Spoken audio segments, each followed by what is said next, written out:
Bạnនេះគឺជាផ្ទះបុរាណបែបខ្មែរនៅខាងនៅពលានយន្តហោះតេជោក្រុងភ្នំពេញណាមានទេសភាពស្អាតណា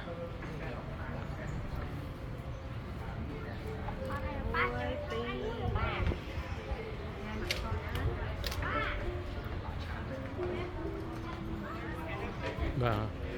ហើយនឹងមកនេះគឺមានភ្ញៀវមកច្រើនអ្នកមកទស្សនាមកផ្ទះបុរាណបែបខ្មែរស្អាតណា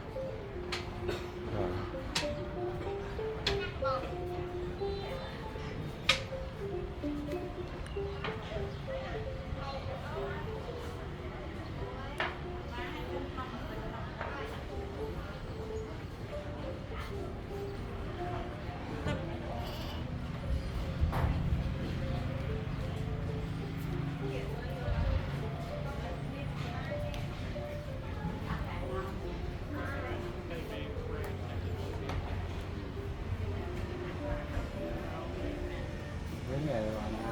ពីមុនមកទៅវាដែរន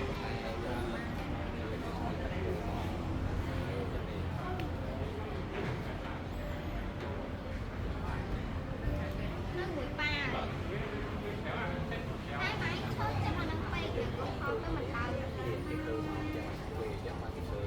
មកកណ្ដាលទៀត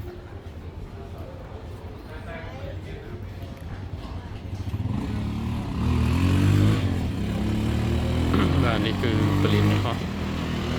សម្ដេចតេជោ